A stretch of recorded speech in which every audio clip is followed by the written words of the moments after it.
Mi invitado de hoy, Monseñor Mario Moronta, obispo de San Cristóbal. Bienvenido, Monseñor. Muchas gracias por la invitación. Siempre es agradable estar con usted en uno de estos programas. Para mí es mucho más, Sí.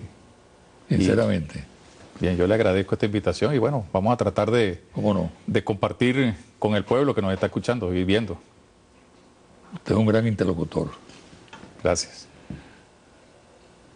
Observo últimamente cierta distensión entre la jerarquía de la Iglesia Católica y el gobierno. ¿Sí o no? ¿A qué obedece?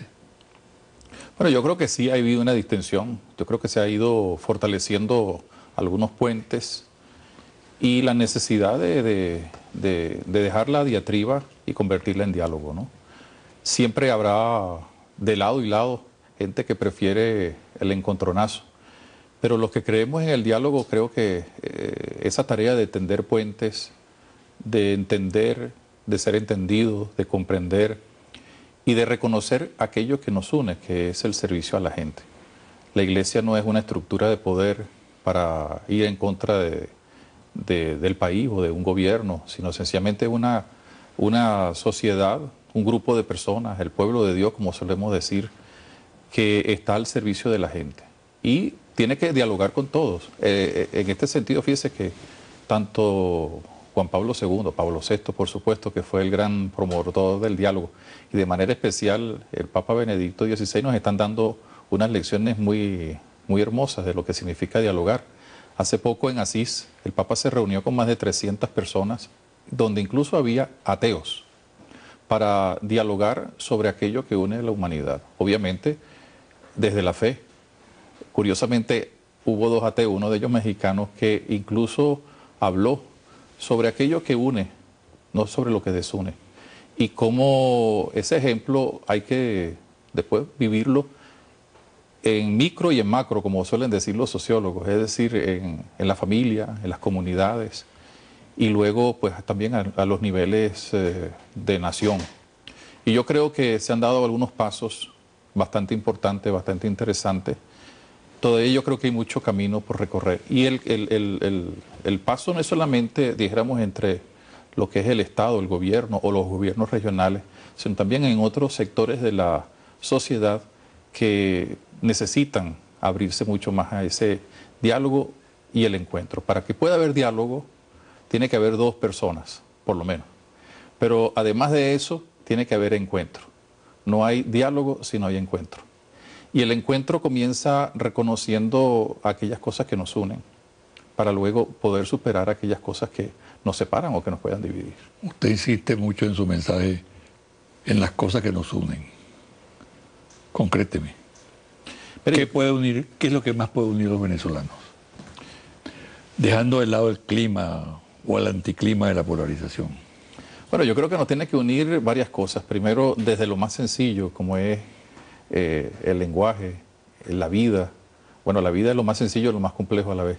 Pero yo creo que hay muchas cosas que nos tienen que unir a los venezolanos, que nos unen, desde la historia común, pero sobre todo en este momento, una visión de futuro, que nosotros tenemos algo que nos debe fortalecer, los que ya estamos más adelante en el camino de la vida, y es dejar a las nuevas generaciones no un terreno totalmente hecho, sino un terreno abonado para que ellos puedan cultivar y luego dejar a su vez a las próximas generaciones otros frutos. Otra cosa que nos une a nosotros los venezolanos es nuestra forma de ser. Nosotros no somos una gente pendenciera, no somos gente de violencia, aunque exista la violencia, lamentablemente. Nosotros somos gente más bien de solidaridad y de diálogo, de afabilidad, y que todo lo tratamos de arreglar precisamente viendo las cosas buenas de los demás. Cuando hay una polarización que lamentablemente existe, pues surgen aquellas cosas negativas que se endurecen y que entonces crean no solamente murallas que hay que derribar, sino también como brechas que son más difíciles. Es más fácil tumbar muros que llenar brechas. Y creo que el papel, por ejemplo, de todos nosotros, seamos creyentes o no creyentes, seamos de la iglesia o no dejamos de la iglesia, seamos políticos o no seamos políticos, es precisamente allanar caminos y eliminar todo tipo de brecha. Por eso, construir puentes. Puentes en todos los sentidos, no solamente en las grandes decisiones de la nación, sino también en las pequeñas decisiones de una comunidad o de una familia o de una institución pequeña.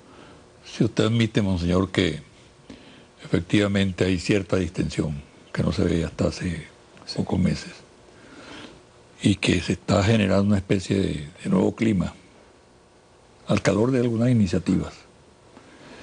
¿Hasta dónde se puede llegar en eso? ¿Hasta dónde mejorar ese clima? Bueno, mire, yo creo que se tiene que llegar, voy a utilizar una expresión muy filosófica, al infinito. Es decir, no podemos poner límites. Crecer. Ahora, eso implica dos cosas importantes. Que en el diálogo se tenga autenticidad y se tenga claridad de lo que se pretende compartir. Y en segundo lugar, además de ello, asumir responsabilidades conjuntas. Todo con un elemento, un denominador común, que es el pueblo. Y cuando me refiero al pueblo no me refiero como algunas personas lo suelen utilizar en sentido despectivo, sino pueblo es todo lo que compone el colectivo nacional. A mí me preocupa cuando un político, un sacerdote, un obispo, un dirigente social o empresarial dice tenemos que ir al pueblo, porque eso significa de que tiene que hacer una gran conversión personal. Y creo que esto es uno de los elementos que hay que fortalecer, que la gente sienta que sus dirigentes, cualquiera que sea el color político o cualquiera que sea su credo, no sea alguien que está fuera de, sino desde dentro. A mí me preocupa mucho cuando escucho eso. Y primero porque eso significa que hace mucho tiempo rompió con el cordón umbilical que nunca uno debe romper, que es el del pueblo, el de su pertenencia, el sentido de pertenencia a su comunidad. Eso tiene diversas expresiones, pero ciertamente creo que es una cosa que yo siento, por ejemplo, cuando voy a las comunidades que suelo visitar con mucha frecuencia. Uno le escucha a la gente que ojalá los dirigentes políticos, ojalá los sacerdotes, ojalá todos los que tienen un papel de dirigencia se acerquen más y se sientan como nosotros. Continuamente en la diócesis de San Cristóbal yo estoy preguntándole a la gente qué quiere de la iglesia. Y lo que quiere es una iglesia cercana, una iglesia humana, una iglesia que sin romper su doctrina, sin renunciar a lo que es esencialmente propio de la iglesia, que es el anuncio del evangelio, lo haga desde su sentido de pertenencia al pueblo. En el camino tenemos las elecciones, es decir, un proceso electoral en el marco de una gran polarización. ¿Tomaría partido la jerarquía católica en este proceso? ¿O se mantendría como una instancia precisamente para facilitar el diálogo? Yo creo que hay que distinguir, uno es la participación de carácter partidista, en la cual la iglesia, la jerarquía, ¿no? La jerarquía, los sacerdotes, los obispos, no debemos participar. Podemos tener nuestras simpatías, claro. Podemos tener incluso nuestras tendencias personales a votar por este o por aquel. Pero la jerarquía no debe, por norma incluso hasta de derecho canónico, inducir. Debe es proponer la doctrina con la cual ilumine la conciencia de los seres humanos.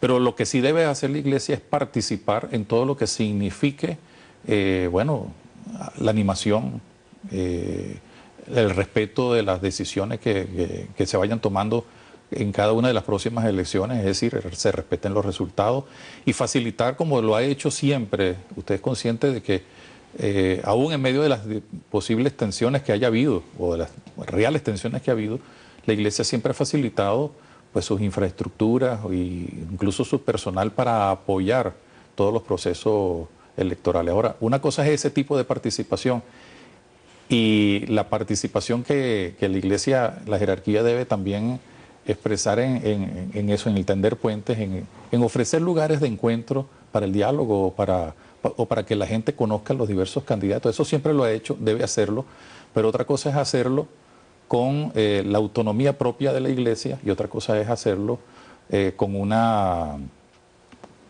polarización, vamos a llamarlo así en esos términos, es decir, apoyando un candidato o denigrando de algún candidato. ¿Facilitaría usted en la diócesis de San Cristóbal un escenario de participación de todos los candidatos? Lo hemos hecho en todos estos años en que yo he estado. ¿Y ahora? También lo haría. De hecho, muchas veces el mismo Consejo Nacional Electoral me ha permitido, o me ha pedido, mejor dicho, que les apoye pues también con instancias o con consejos o las predicaciones invitando a la gente a votar, etcétera, etcétera. Y tanto mi casa episcopal como otros lugares han sido de la iglesia, pues han sido escenarios para que la gente pueda ir a un diálogo con los diversos candidatos, no solamente a la presidencia, a la gobernación, sino también a las alcaldías, a los consejos municipales. Y cuando eso se da, uno crea un ambiente de confianza tanto en la gente como en los mismos candidatos, ¿no? Y más de uno pues suele ir a visitar también al obispo, a los mismos sacerdotes de las parroquias. Obviamente, cada uno pues habla de su propuesta, pero nosotros lo recibimos porque si yo no recibo a uno y si recibo a otro, que sea porque él no quiere ir o porque ella no quiere ir, pero no porque yo le cierre las puertas. Vamos a hacer una pausa, monseñor. ¿Cómo no? Y al regresar le voy a preguntar sobre un acto muy emblemático que ocurrió recientemente, que fue el acto en la Grita, ante el santuario del Santo Cristo. ¿Cómo no?